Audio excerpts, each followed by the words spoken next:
Welcome. I'm Tom Lummel, and I'm here to say we're getting together for a thing called Disorganized Play. I'm waka wanging out with John Zook. I'm waka gonna give you a look. John Zook? I don't know. John Zook?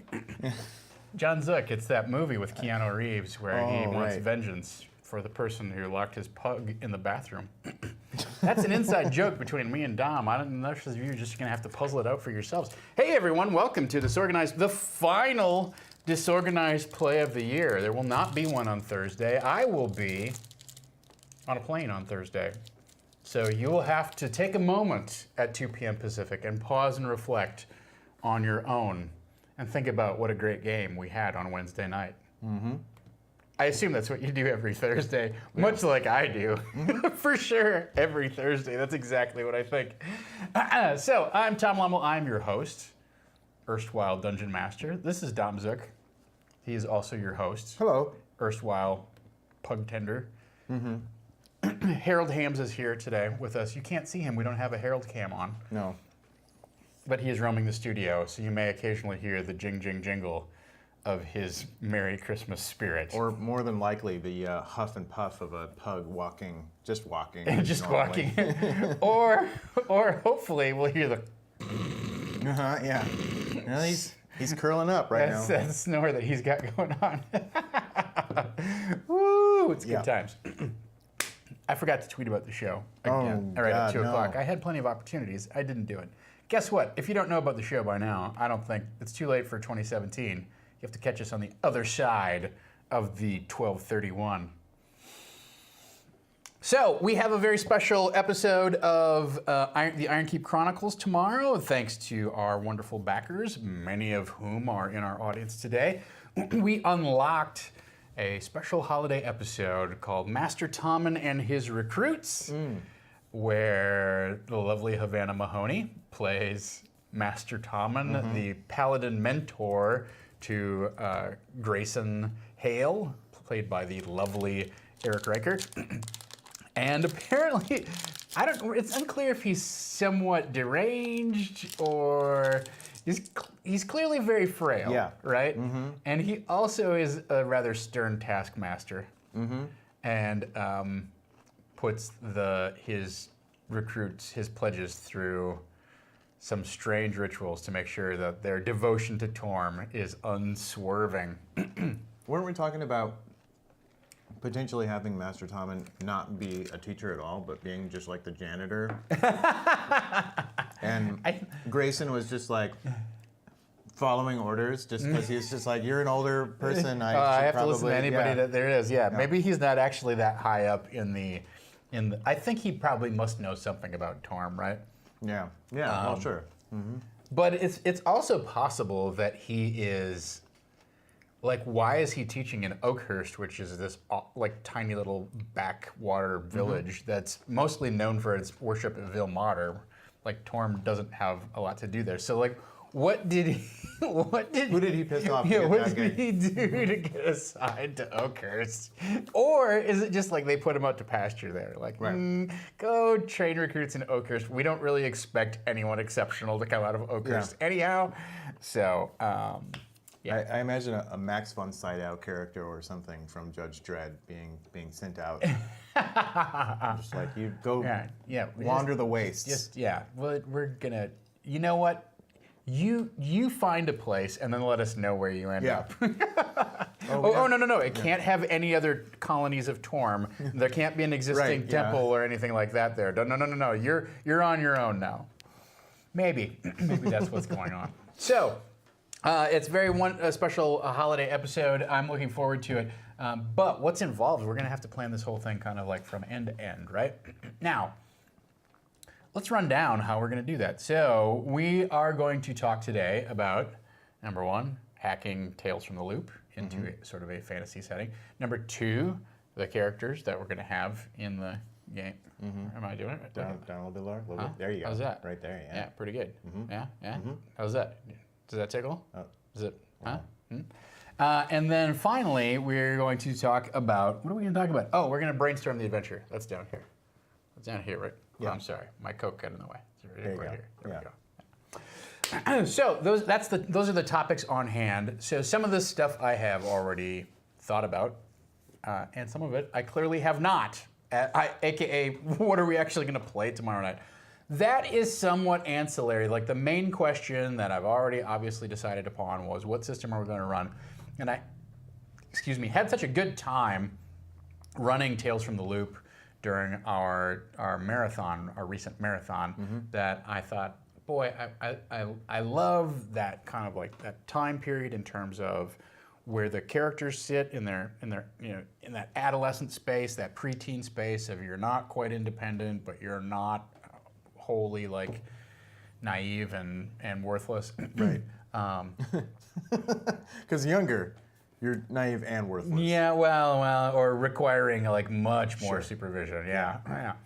I mean, that game goes as young as like what, like 10? I think it goes as young as 10. Like it's 10 to 15, right? 10 to 15. Yeah. So, so that's we don't stop, right? I'm just paused. You're just paused. Yeah. Okay, good. So I had a great experience with that. I thought to myself, well, how can I, after kind of soliciting some other suggestions on Twitter, which I don't know, didn't have the same charm for me, which doesn't take anything away from the suggestions that I got, but it was just like, I want to run something where the characters are actually sort of fairly low powered. There's opportunities for big dramatic swings. That was my and also I just had such a great experience. I want to see if I could kind of return to that, right?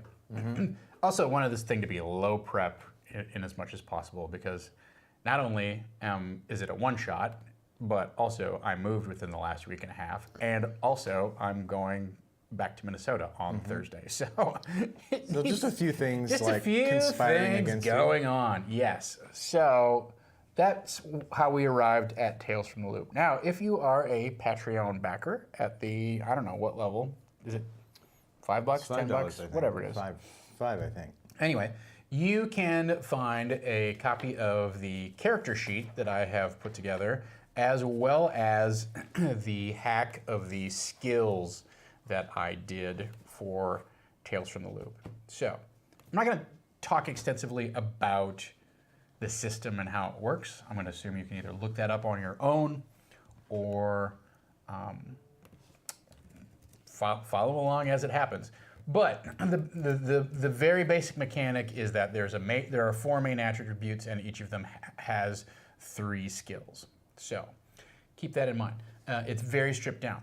But the main attributes are body, heart, mind, and tech. Now, this is all wonderful and perfectly reasonable for a game, a late science fiction game set in an alternative 1980s Sweden / Colorado. Yeah. Is it Colorado, Utah, whatever it is? Anyway. Yeah. The point being that tech is not going to fit into our lineup, right? So it was important to me to look at the game and then see like which pieces of it do I want to adjust. Now we have a big advantage in that we know that this is going to be a one shot, and we know exactly what the party composition is going to be and what they're going to focus on, right? If I had to write a generic fantasy system that was a hack of Tales from the Loop, it would be tricky to do. Like, I think having done this first step, I would be able to tackle it. But also you can just, follow Mophidius online, and they have all kinds of different hacks of this same basic system, right? So they have Mutant Year Zero, and they also have like a, what is it, like the Forgotten Lands or the Lost Lands was their most recent one. They have a number of different systems that all seem to somewhat be based around this idea that you roll a pool of d6s and you're looking for a 6, which is a success, right? So that's all cool and funky and fun. So you don't necessarily have to hack the system, but I don't have those other systems on hand immediately. I haven't played them. I have played this, and I thought, well, with a little bit of adjustment, I can make this work. So these are the things that I did. First of all, I got rid of tech, right? That does not fit into our fantasy milieu. And if you look at the skills that are associated with tech, they all tend to be things like reprogram a robot, use a computer, that sort of stuff, right? Yeah, the other one's like Boulder City, Nevada, Black Rock City, Nevada, I think is the other one. It's a really great book, so I really recommend you go out and buy the game. When the Kickstarter happened, I was honestly very skeptical that the game could live up to the hype, and I knew that the art was fantastic, but the art... Oh, that's a pug. You just took a picture of a pug. Do I really look that hairy in real life? You do. Sorry, guys. We got a social. We didn't social before. I don't know where the Yeah, no, you did it. You did a great job. I did a great job. That's all I wanted to hear today. Our work is done. Stream over. So, particularly if you are a child of the '80s, like Dom, I say check out the book because it's really fun. If you are not sure about it, go back and check out our game that we played on the live stream for the marathon. I had a ton, and it's the end-to-end experience from character creation to playing the full game. That was super fun. I had a great time with it. But we're not going to do end-to-end game tomorrow night. We're not going to do character creation. We might do a little bit of character customization, but I want to give them, well, first of all, we know two of the characters, right? We know Master Tom and we know Grayson. So that part is in the can, and then we just have to invent two more. We're going to get to that, right? We're obviously going to talk about the characters. But, yeah, you could swap out magic of tech and just write tech and then, but here's the problem. That doesn't actually work, right? Because what is magic about? Magic is about invoking forces that don't currently exist and creating effects out of thin air, right? So you might be able to go, well, hacking a computer is similar to divination. Okay. And reprogramming a robot might be like charming a monster or using a dominate monster spell. But it just doesn't, there's no like tech version of cast a fireball, right? And so you have to think about magic in a different way than you think about technology. Because yes, theoretically, there's that famous quote of like, any sufficiently advanced technology is indistinguishable from magic, but that's not the way that Tales from the Loop is set up. It's not set up to be advanced technology. It's set up to be a very specific style of 1980s technology where your computer only has so much horsepower. Most people are listening to cassettes on their Walkman, and you don't have nanites in your blood that are self-repairing all of your injuries and things like that, right? No, you don't? In the 80s, I did not. Okay. Sure. I mean, I was only 8, so. So I threw out technology. I threw it out, and I threw out the skills associated with it. I don't care about what the original ones are like tinker and calculate and all that kind of crap. Who cares, right? So we get rid of that.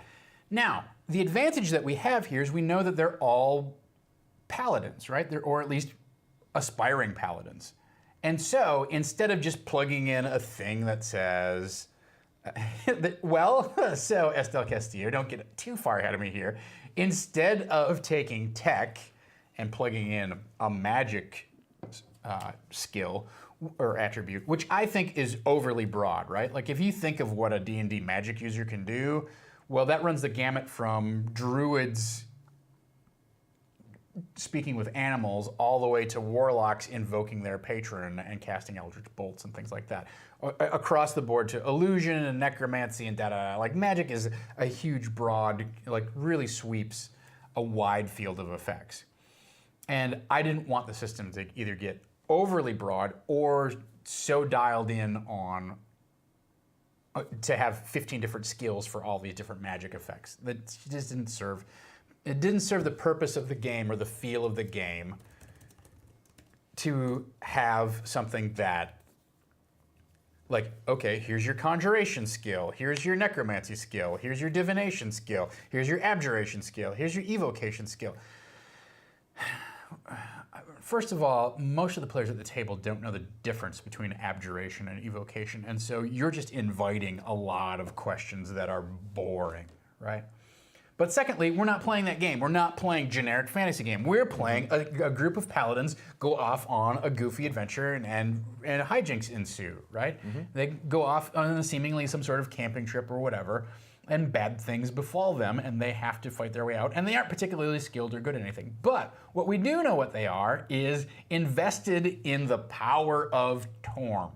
Now, I did not call this attribute Torm. That might be hilarious to just go back and rename the thing. But I called it Divinity, right?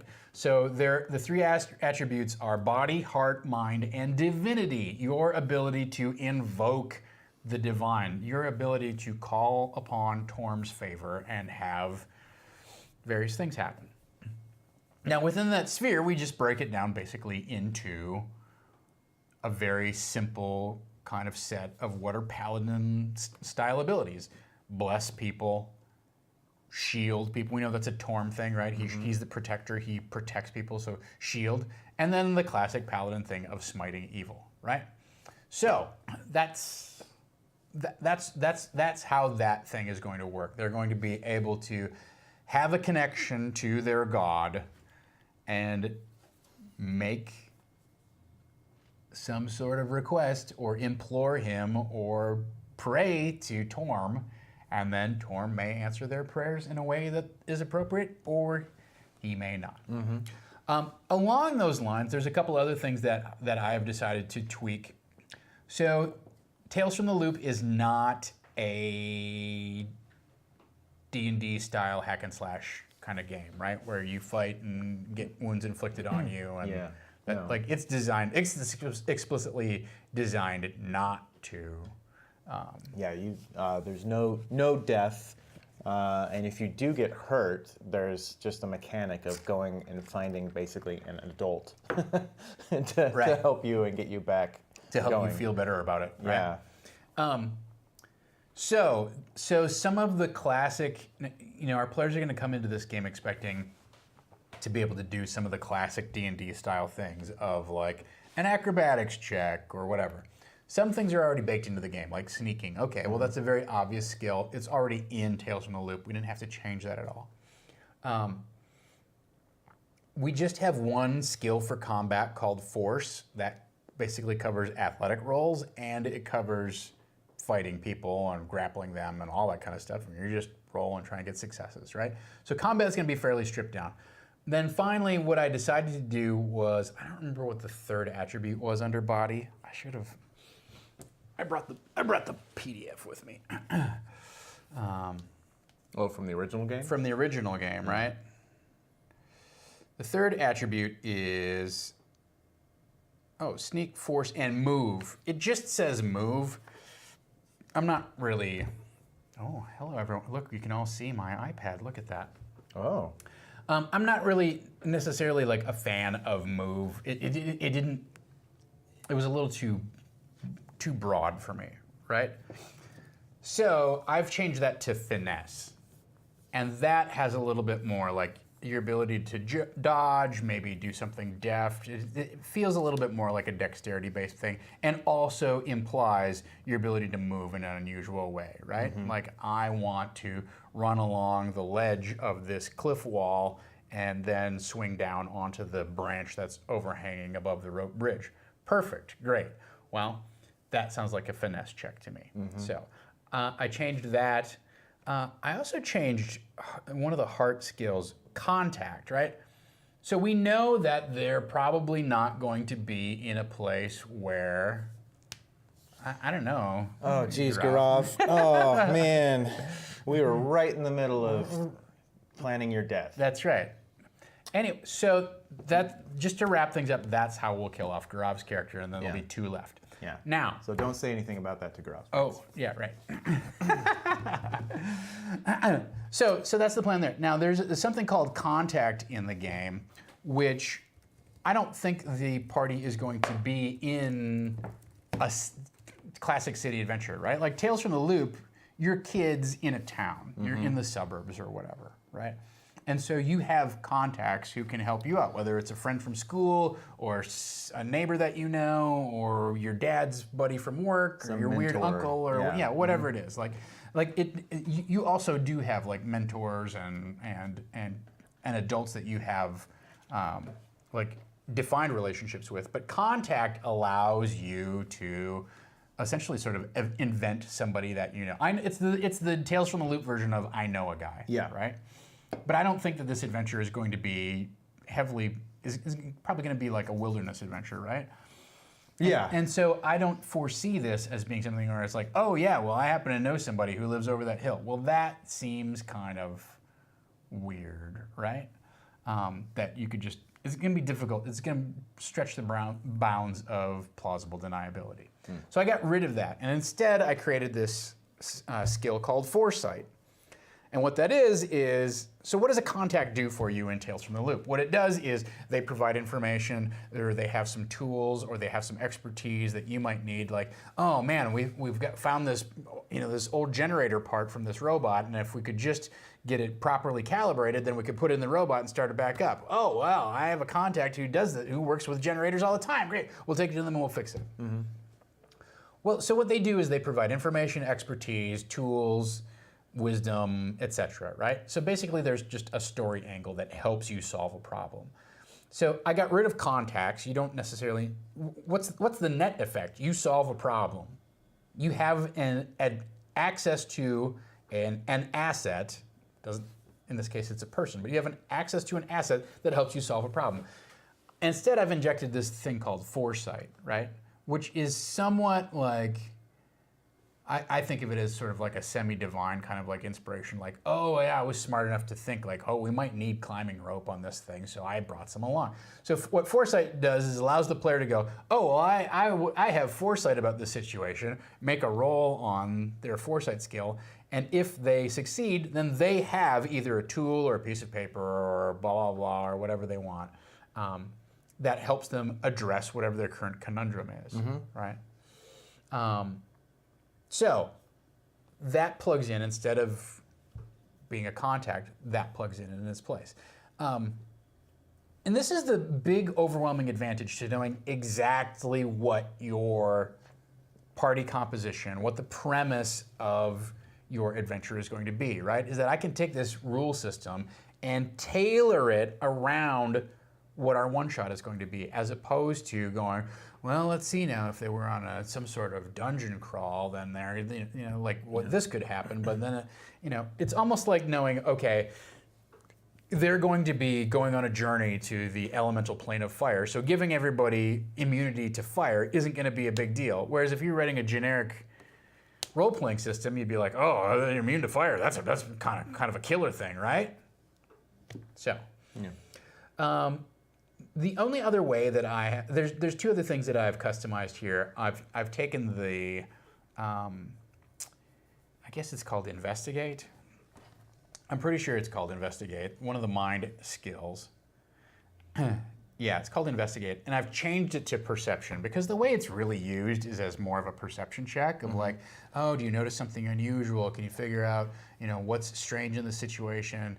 Like, investigate it really is a broad term. Right. The other thing I've noticed about Tales from the Loop, and I could be wrong about this, but the English translation is a little loosey-goosey. Like, you can tell that it was not originally written in English. So I'm not wedded to any of their terms in terms of like, oh, well, that's the precise language. There are certain games, like I would argue Dungeon World, where they're very precise about the language that they use, and they mean to use that specific word in that specific place. But in Tales from the Loop, because it's a translation, I don't feel like I have to honor that quite as tightly as I might have. So I changed investigate to perception, and the other thing that I did was there's a skill called comprehend. That's not what I'm looking for. Comprehend normally.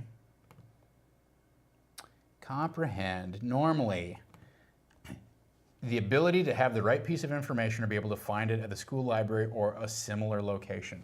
Which again, like, I don't think of that as comprehend, I think of that as research. Like, that's what I would call that skill, right? So, so I've changed that instead, and I could have just called it research, but instead I've created a skill called quote scripture, right? So you're able to quote knowledge from the chapbook of Saint Donavir the Mighty, and that's essentially your Scoutmaster's Guide type of thing.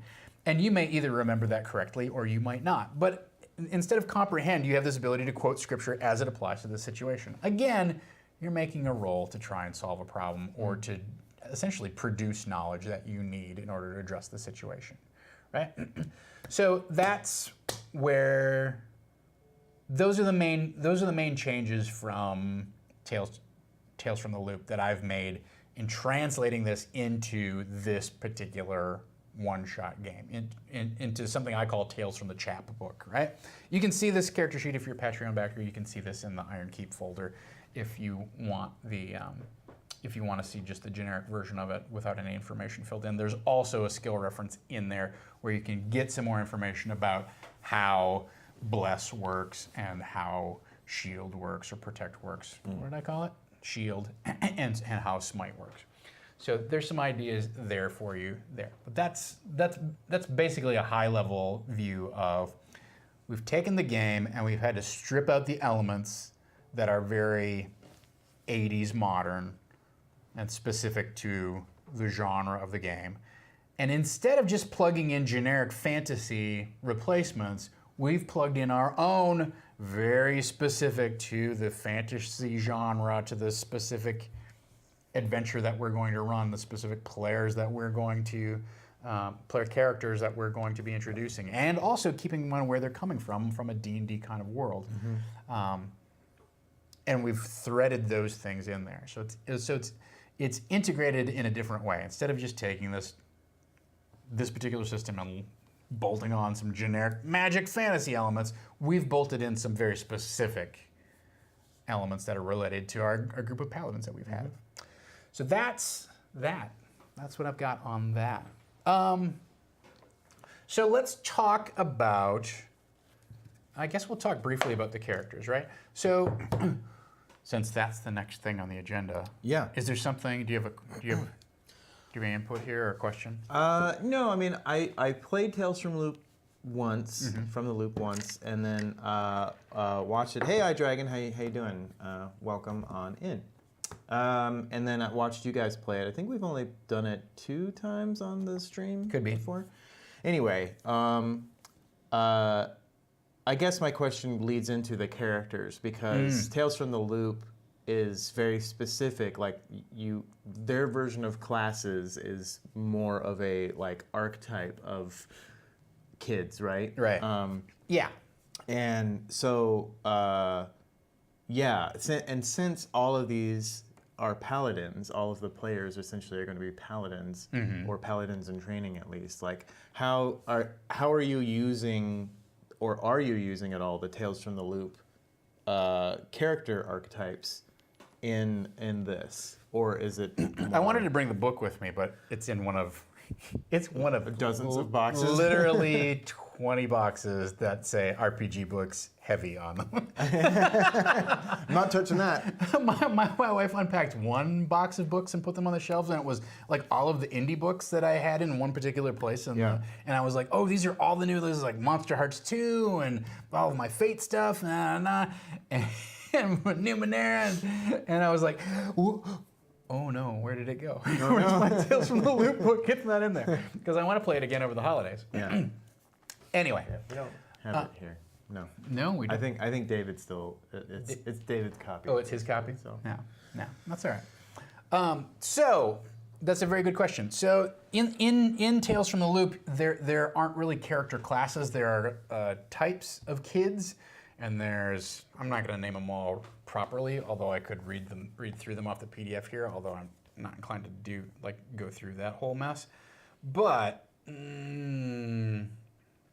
the play sheets are like Bookworm, Computer Geek, Hick, which I think is horribly misnamed, Jock, Popular Kid, Rocker, Troublemaker, Weirdo. I think that's basically everybody, right? So those are the 8 archetypes that are in the game. How do we apply that when everyone is a paladin, right? So I think the important thing here is that only Master Tommen is actually a paladin. Right? Sure, Like yeah. he's the only one who has completed his training and actually has some mastery over his paladin class abilities. Yeah.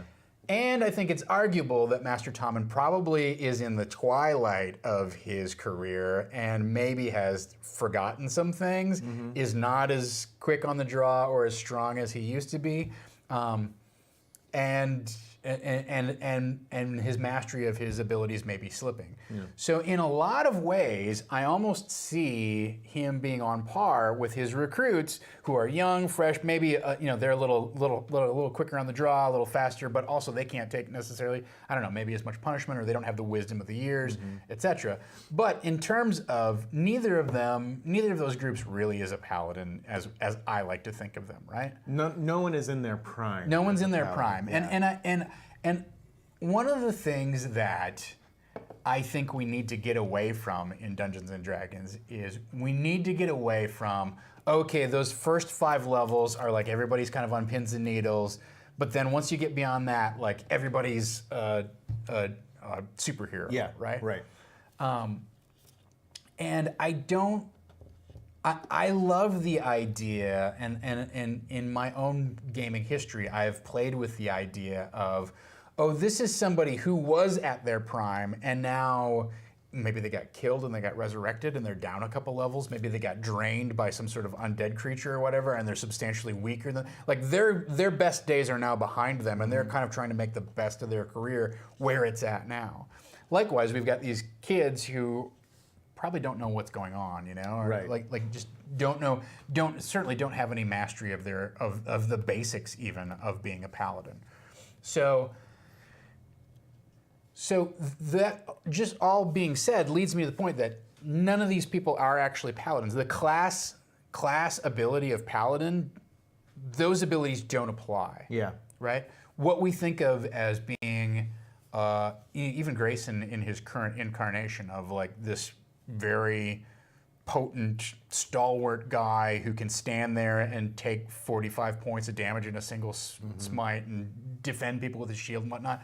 Like that crap is out the window. It's not going to be deployed the same way and at the same regularity in this one shot that we're running, right? So even though Master Tommen is old, I think he's old enough to have an unreliable skill set, and the kids are young enough that they're going to have an unreliable skill set, that the idea of paladins doesn't apply. Instead, I think we look at these types and we go, well, who would these kids be within the paladin school? Sure. Right? So I think maybe instead of having, like, say, the weirdo, you might have the skeptic. Okay. Right? Okay. My parents signed me up for this. I don't know. And Master Tommen keeps quoting scripture at me. It drives me nuts. But I get to swing a sword. I'm learning how to fight. I hopefully will run into some goblins. I can kill them. Like I'm in it. I'm in it for the battle. Right. Like the martial training. Like let's go work out. Right? I could see that being one of the archetypes. Right? The other one that can be there is, of course, the true believer. Maybe Grayson falls into that category, Sure. right? Like he's like just laps up the dogma. Oh yeah, he's studied. He's read his chapbook of Saint Donavir like end to end, back and forth 15 times. He can quote chapter and verse exactly every single thing, right? So you'd have the skeptic. You'd have the true believer. You might have kind of just the tag along kid. I don't know. It's not a strong character type, but you Right. might also basically take the archetypes from the book. Maybe there's we only really have to come up with 2, right? Or 2.5. So, because we've got Master Tommen, okay, what's his character type? I would argue, like as we talked about at the top of the show, he might be either washed up, he might have been exiled, so he might be serving under a cloud of dishonor, serving with a secret. I think it's also just fun if he's just kind of like just a little out of it, right? Doddering. Yeah, a little doddering. Yeah. The teacher who doesn't have control of his classroom.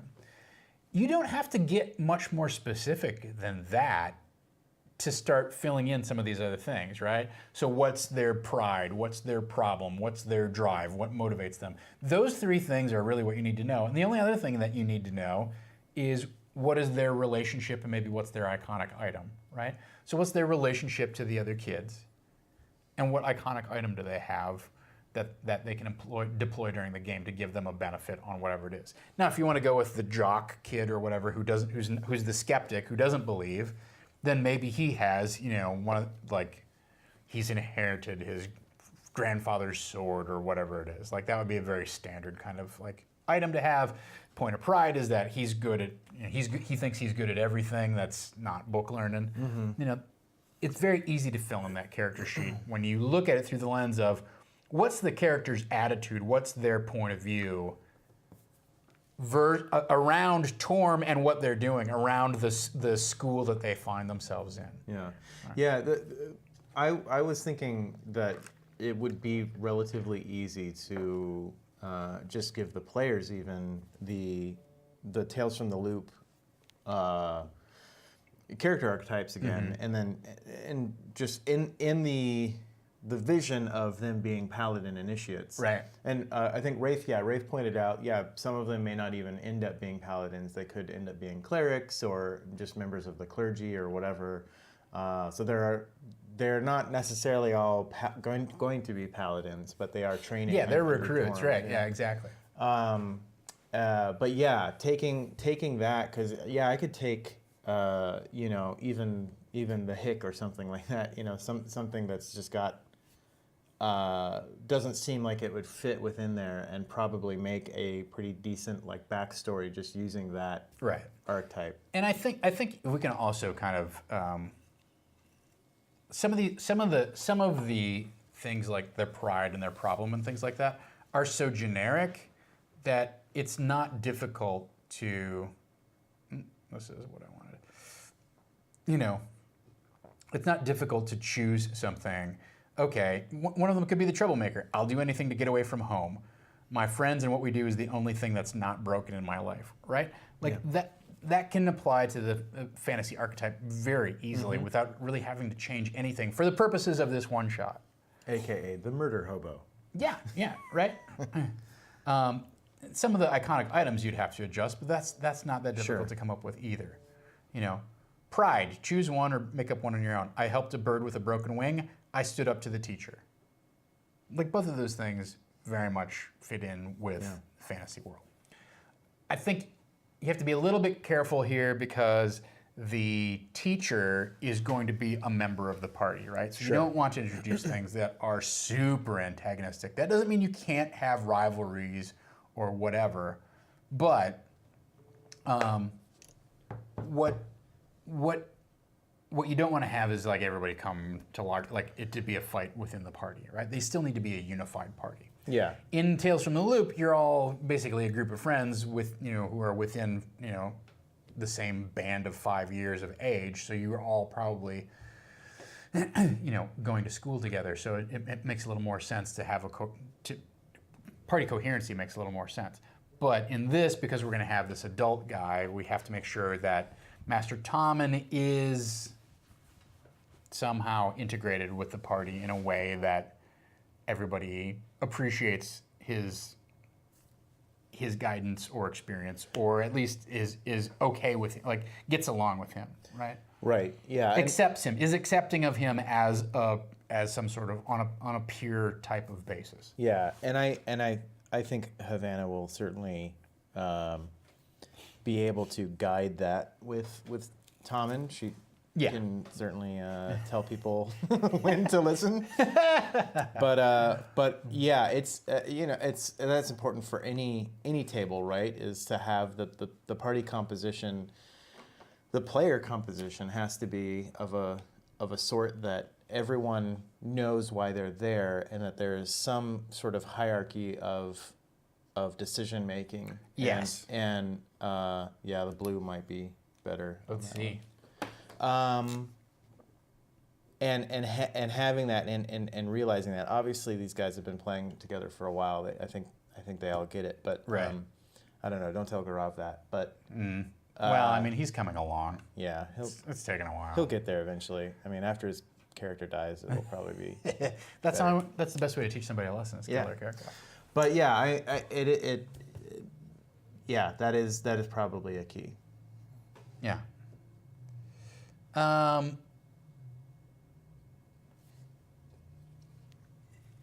So that's what I think. So we, like I said, we really only have 4 characters.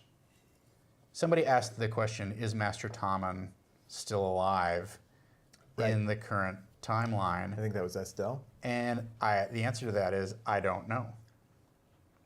We'll see what happens at the end of this Yeah, adventure. let's see, right? Well, but that also raises the issue of, which we touched on earlier, is do all of these kids end up being paladins? Mm-hmm. I like the idea that some of them fail out, right? Yeah. Or become something else. Yeah. Ooh, what if one of them becomes an anti-paladin? Yeah. Just goes evil. What if one of them goes on to become a doppelganger? But just along those lines, I don't plan on having a doppelganger heavy storyline at all. I feel like we had that in the summer camp adventure, and we're going to probably be exploring that further as Grayson's character advances. So why make this one shot about that when there's already enough material in the mill for that? And also, in this stage of his life, he probably was very, very strict about anything doppelganger related. He's like, I am a human, and I am going to do the human things, and no one will ever know. Like, he would be extra careful about all that stuff, I would imagine. Wraith says, also gives potential to introduce new NPCs. One of them ends up a librarian in a Torm temple who the party later needs.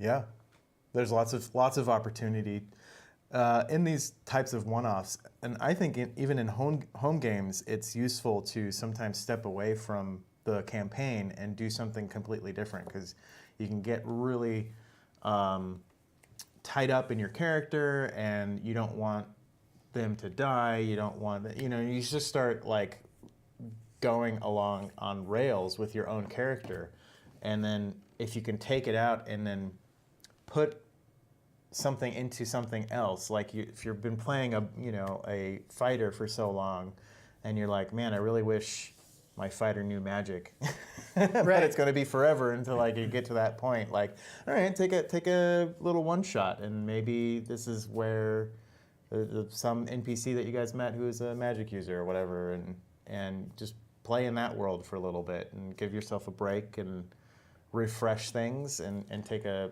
fresh look, and also feed into the game world that you've created. Yeah, I think there's a couple things there. One is there's this holy grail of running a long-term campaign and running from level 1 to level 20. And in my experience, most often it doesn't work out. Mm-hmm. I mean, I have probably played in more quote-unquote complete 5e campaigns than I have in any other system or any other edition. A lot of that, though, is because I played Adventurers League, so it's like they're grinding you through that whole storyline in 6 to 8 months. Mm-hmm. And while it is a campaign, it also feels like it's on steroids, just like, go, power level, power level, power level. So, but there is that idea out there of well, this is what the true Dungeons and Dragons experience is.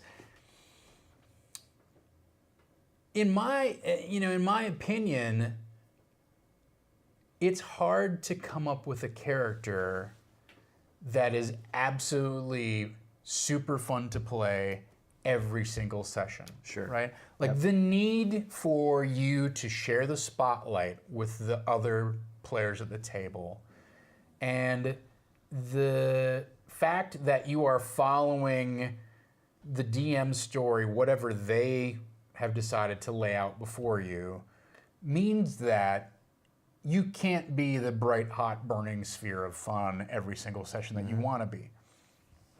And so there are moments in the game that are going to be fun for you, and hopefully the DM makes sure that you have something fun to do every single session.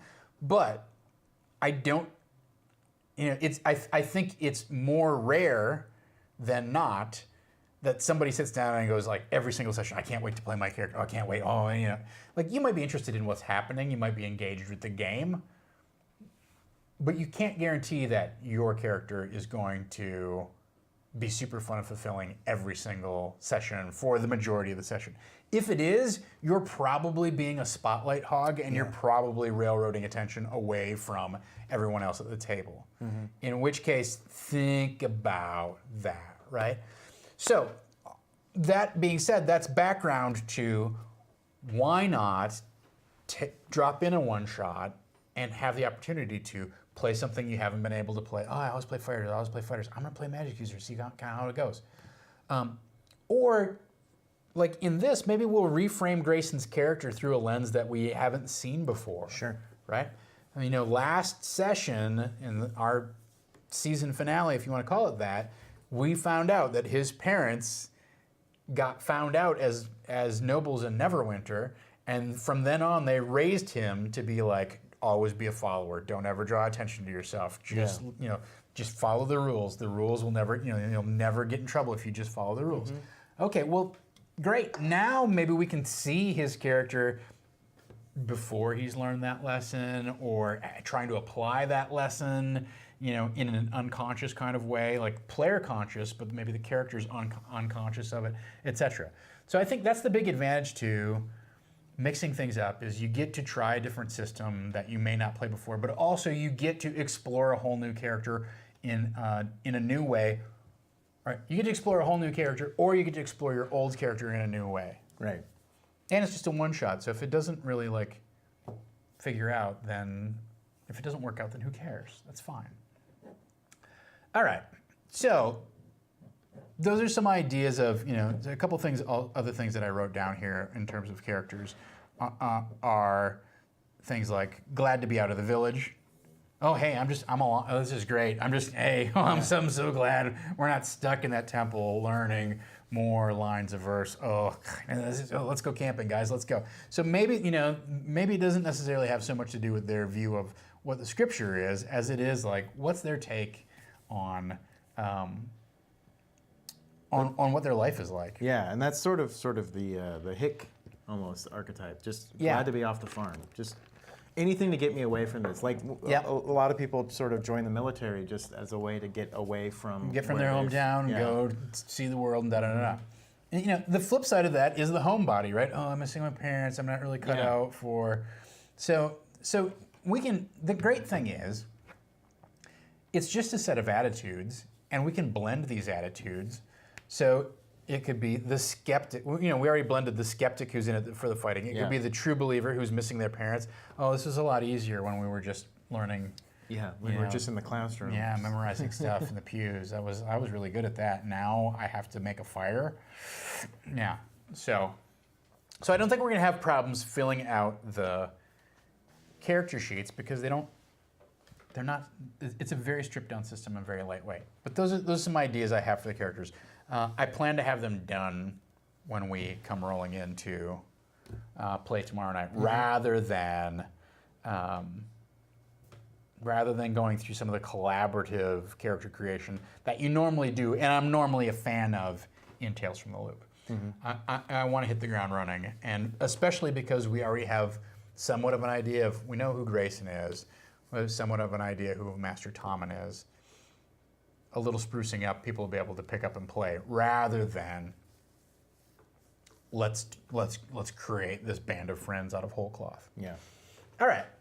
So the other thing that I wanted to talk about today was I just wanted to talk about some potential adventure seeds. I don't think we're going to plan out the entire adventure today, but you know, Tales from the Loop is a pretty lightweight, low prep type of system of come up with a premise, have a few things in your mystery, some clues in your mystery that point people towards kind of a big showdown, have the big showdown, whatever that is. It's probably not a fight in Tales from the Loop. It might be a fight. In this, I don't know. I do want to put a little bit of thought into how exactly is combat going to work? Because when it comes right down to it, you basically have 4 hit points. Yeah. Like every time you take a hit, you got to check off one of those boxes, right? So and then after that, you're kind of down for the count. So, so let's talk about some premises, some different premosi. That sounds like something you have Sunday mornings for brunch. I had so many promosi. Sounds like something the mob would make you do. We gotta remember. You make a promosi for me. Listen. So I think let's just throw some kind of like high level ideas out there, right? So I think there's one where there is the journey to the holy site, right? So whether that's the temple up in the mountains or whatever that thing is, like we go on this pilgrimage, right? I think it's going to be more of like a mini pilgrimage type of thing, but that's certainly one premise that feeds into this idea of he's a paladin and he's bringing his recruits on a trip someplace. This makes me think of in Boy Scouts. There were a couple of different like camping type things that we would do. One was a 50-miler, which was you would do 50 miles in 5 days basically. So you do 10 miles a day via whatever, canoe, hiking, whatever.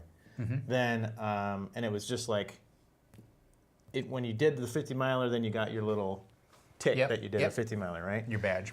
And then Or pin. or a pin or something. And then there was a silver marmot at summer camp. And the Silver marmot. The silver marmot was basically a very similar thing where you would go out and instead of camping with, sleeping in the cabin or the tents and stuff with the rest of your troop, you would go out and basically do a separate camping trip within summer camp. So you would go out and hike with different troops and different people, and you were meeting people from all over, and you would go out and at the end of it, you got your silver marmot pin, signifying that you made that journey, but also it led into various things like you could get your camping merit badge and cooking merit badge and all these other things because it was very specifically focused. It just was like over 2 days out of your week-long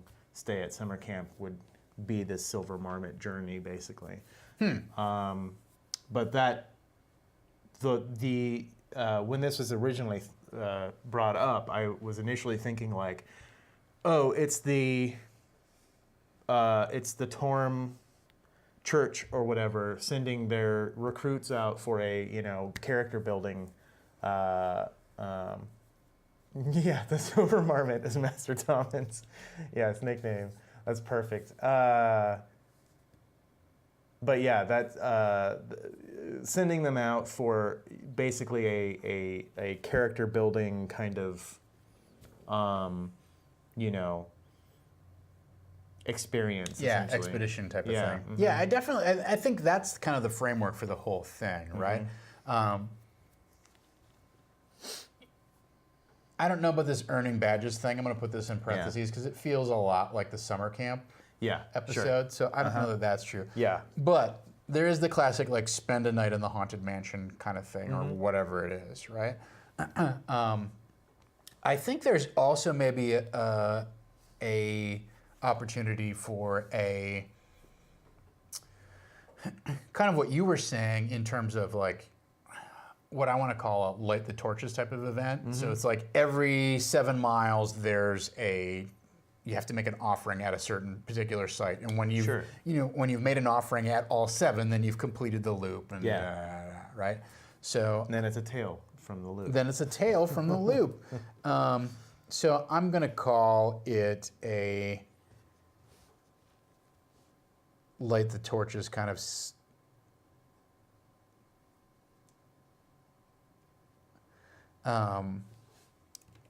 It's really sort of like a task circuit, right? And I will remind folks that if you are a Patreon backer of $5 and up, you can get the character sheets and some other things in the Iron Keep folder in our Patreon Dropbox.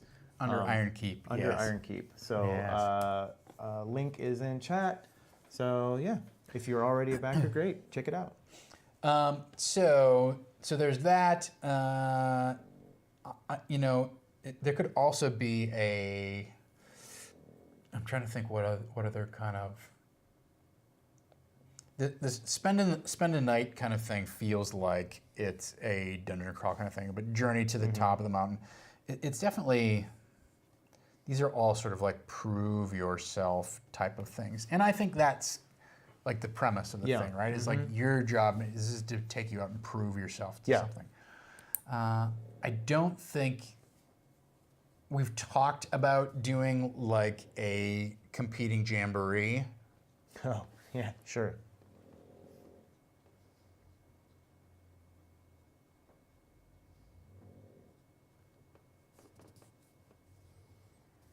But again, I'm going to put parentheses around that because that again feels a lot like the summer camp type of thing. Of even though we didn't really have as much of a competition with that, You probably want to step away from anything that involves like craft making. Yeah, stuff. It's yeah, got to be just- more of a wildernessy kind of thing. Yeah, I feel like for whatever reason in my mind, this has always felt like they go off into. Although it would be great if, as they're hey shiny professor, how's it going? As they're going through the wilderness, they cross paths with Thon in his ranger school. They're just like, hi. Hey, how you doing? Okay, we're going this way. We gotta light these torches over here. Yeah. Yeah, we could have some cross-planar stuff too, where they go into the Feywild and the Shadowfell. I'm gonna just write this over here. These are sort of elements, right? Mm-hmm.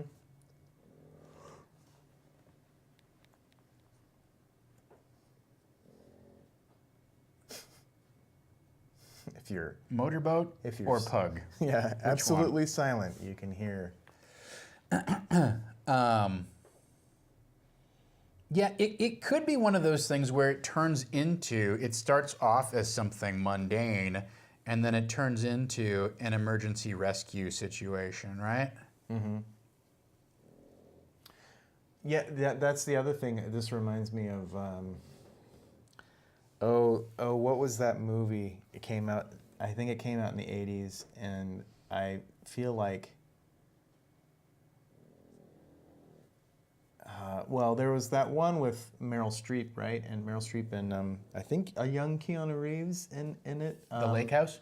No, The River Wild, I think it is. Okay. Yeah, they go on like a canoe trip, and or almost like Deliverance too, I guess, but that might be a little bit too extreme for these for this thing. But they go out and then they end up getting someone gets hurt or whatever, and then they have to figure out how to get that person out when they're in the wilderness with no communication tools or anything like that. Yeah, so there's certainly a survival escape type of thing where they go off and then they fall into whatever. Mm-hmm. Or there's a snowstorm.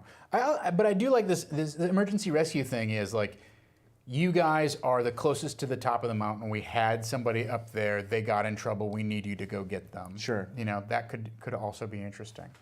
So, I don't know. These are all, I think, ample. Use all of them. Yeah, well, we can use all of them. Although the thing that I like about this light the torches kind of task circuit kind of thing is that you can have elements of all of these other things incorporated into it. Oh, sure. Yeah. Right? So they go to this place on the map. Yeah, that makes me. It'd be nice if we had. I don't know if this is going to happen because I'm the only one who can make it happen. But if we had a prop map, that would be like a camp, like a scout's kind of map. Obviously, like the scout vibe here is super heavy. Sure. I feel like. Yeah. Go ahead. The other thing that it raises is, are they the only recruits, or are there other kids in the group? Mm-hmm. I'm just gonna put that down as a question.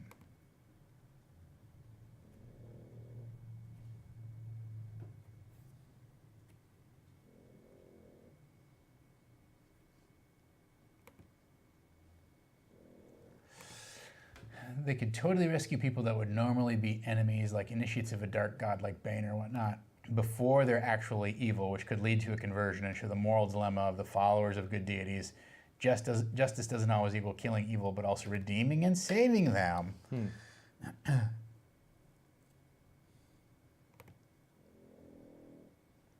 I mean, this whole like competing jamboree idea becomes a lot more interesting if they're competing religions. Now all of a sudden, it doesn't feel as much like a summer camp type of thing, and it definitely feels like, you know, we got to stick it to those Soonites or whatever it is. Like there's still though that you know, camp across the lake that we're competing with. It has that feel to it, depending upon how the jamboree is set up. Sure. Right? Yeah. Yeah. FD Every asks a good question. Do other gods' followers also use the circuit? Now, so this could really turn into an interesting question here, where maybe whoever completes the circuit first gets to claim, you know, that that circuit is now dedicated to them for the next X number of whatever, like 6 months or a year or 10 years or whatever it is. So it's kind of a big deal, right? So that's an interesting idea. Maybe Master Tommen has never led a successful mission to claim that circuit. Well, I'm going to write that down as a element. Master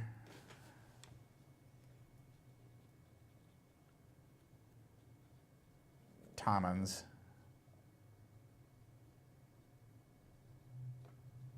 repeated failure.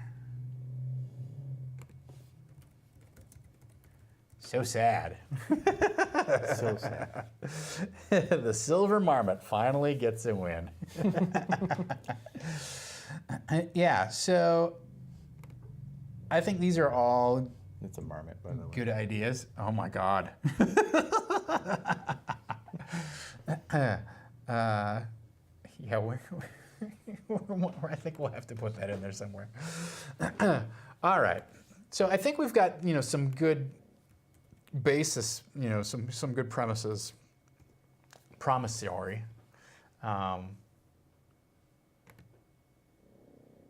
Yeah, I feel good. I with think, this. you know, one other thing, for whatever reason, and I don't know why, but when we were initially talking about this, I thought there was the opportunity for some sort of weird Bigfoot or Yeti type of encounter or element. I'm not sure what that means or how it ties in, but I like the idea that that's, you know, what happens. Now, I'm going to lift the veil, so to speak, on one other design trick that I have used. So when I run I have kind of an intro to D&D game that I run in Wildlings, right? Which is the D&D hack that I did of Beastlings. But what I do with that is I will have 10 or 20 small inspirational elements written on, basically on playing cards, right? And so I'll draw from the deck of this elements, and it might be the huntsman drunk by his fire, okay? It might be the ashen snow, okay? It might be the wounded stag crashing through the wood or whatever it is. So I will use those as elements when I feel like, okay, this scene has sort of played itself out. What's the next thing that happens? I will draw those cards and play one for myself and go, oh, okay, we're going to now encounter a drunken huntsman by the fire. What does he want? I don't know, because I don't know what the plot is. Sure. But it helps me create a new element that I can now hang plot, you know, attach plot onto. Yeah. And I might do something similar with this, depending upon whether I get a map done or not. It would be great if Master Tom had a map. And the other thing that this brings up, which I think is interesting, is this map reliable?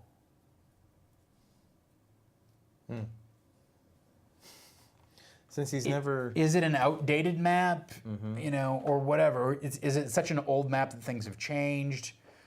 I think that's always interesting. Like, players, when you hand them a prop, tend to feel like, oh, okay, well, this is gospel. Sure. Yeah. And anything that's missing is like, oh, well, we need to go here and explore this.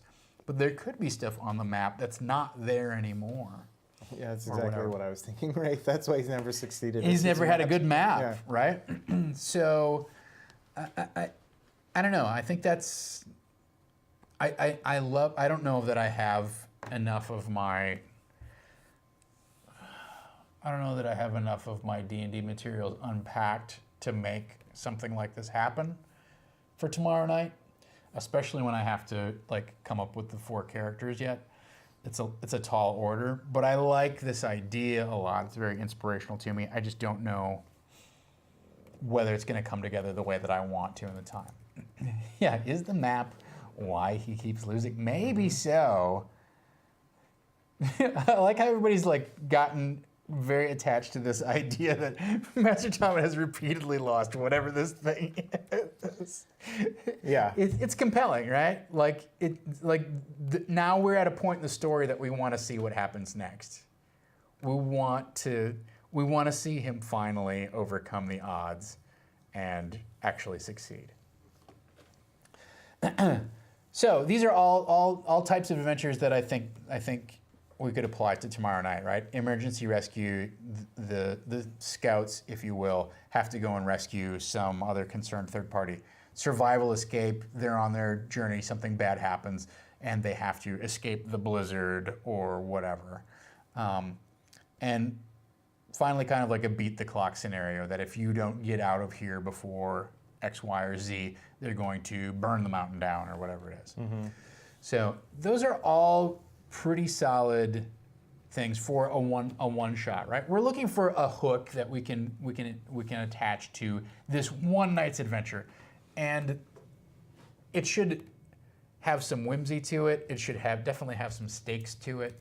It should have opportunities for drama, but also have opportunities for fun, goofy moments, and also fun, heroic moments where the players get to do something really cool. Yeah. So I'm going to write that down as kind of our elements too, of whimsy, drama, and let's call it unexpected. Wraith says, you find out one of his rivals actually put him on the circuit mission long ago, knowing how bad he is with directions, just to mess with his career and self-esteem.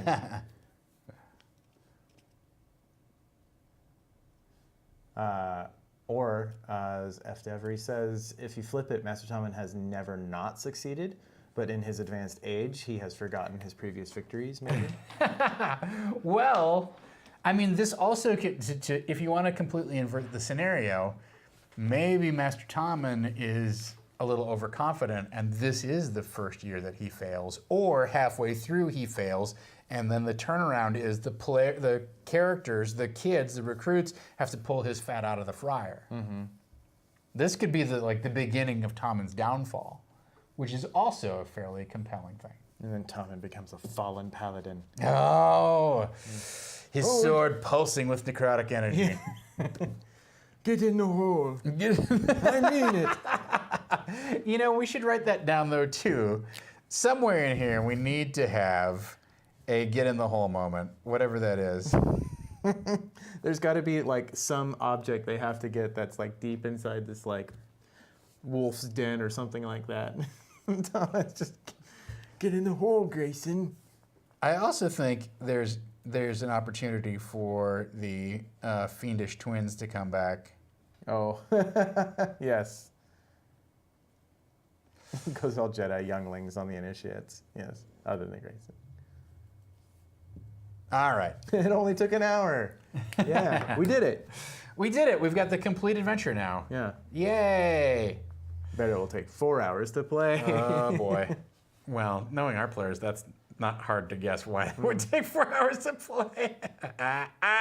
What? That's just in case Grav is still watching. I have to take some burns on him. So. He's not watching. He hates this stuff. He hates this DM prep stuff. All right. I'm going to take a picture of this, too. We did it. Hey, everyone. So to find out how it turns out, you will turn into a silver marmot. It's 5 sessions. Hey, Estelle Castillo, where's my big props for pulling off the finale in 1 session? Yeah. It only went an hour over. Okay, Dom, you're not helping the cause here. This is my show, and then he comes on my show, talks trash like this. Now, how will the players ruin it all? Well, to find out, tune in tomorrow night at 8 o'clock Pacific time. You can watch all of this play out. Again, if you're a Patreon backer, you have some goodies in the Iron Keep Dropbox folder, so check that out. Tonight, if you're missing the normal Dungeons & Dragons action, which we bring you each and every week, if you think Tales from the Loop is not going to do it for you, that's fine, because Mr. Eric Reichert will be here in a little less than 5 hours to run his finale of the Lords of Greyhaven. I still need to catch up on last week's episode.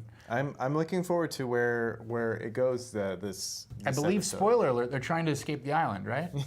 Yeah. They are trying to do that, but I think there's one more lord that they need to Do some deal murdering with. it. But what they found is that the lords are not all that they seem. Oh no! When they were first introduced. So yeah, it should be interesting.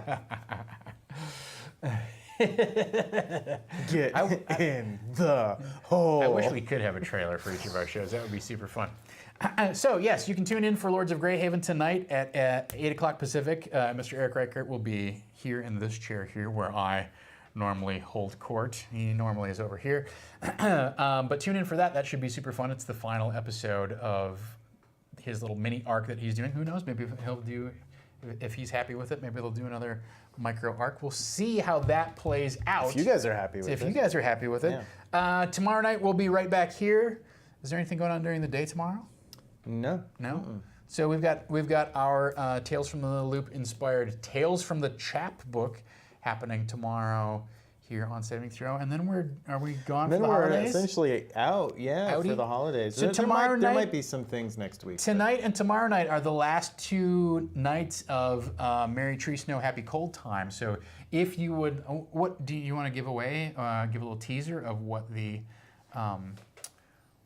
projects are, or the giveaways are for tonight. Are we doing loot boxes? Are we doing some other prize? We are doing at least a loot crate box tonight, and today is actually the 3rd anniversary of our first stream ever on Saving Throw. Wow! All right. So 3 years old and 3 years old and bigger and better than ever. That was in Mason's apartment, and I think it's still available. If you scroll all the way down at the bottom of our videos, you'll see it. And we've got Ivan Van Norman, Amy Vorpal, Adam Murray from Loot Crate, Brian Haskell's playing, Mason is running the game, Tyler and I are behind the scenes.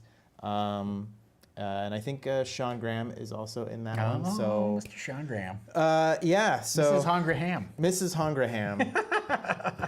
So anyway, but tonight another giveaway. If we make $100 in tips, it will unlock that, and anyone who subs, resubs, or tips that night, even as little as $1, will unlock things and.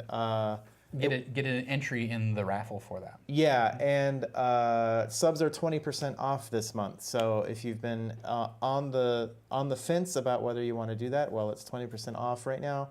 And you can also gift a sub to someone else. Get someone you love. And that's 20% off. A little something saving throw. And then that person gets entered into the thing, and you did a really stocking. nice thing. Yeah. So, was it Pathfinder? I don't know if we did if that game. The first game was Pathfinder. Yeah, that might have been Pathfinder. Yeah, but yeah. Anyway, yeah. So All right. keep tuning in, keep watching, and we'll be back tonight. Very good. So thank you so much for your time, attention, and suggestions here. I'm excited about this game tomorrow night. I'm super stoked to see how it all comes together, and I'm really glad that we had enough donations last week to make this happen. 2 weeks ago, whatever it was. I'm thrilled to be bringing this to you. So I look forward to it. Thanks again to Fockwad and all the rest of our mods who help keep the channel safe, friendly, clean, and accessible for everyone on board. And thank you for tuning in, spreading the word on Saving Throw. Let's push on through to the end of the year. Until then, let's dungeon! I'm gonna give that a 0.9. So you have to talk over the gnomes, Tom. Oh, what? Gnomes!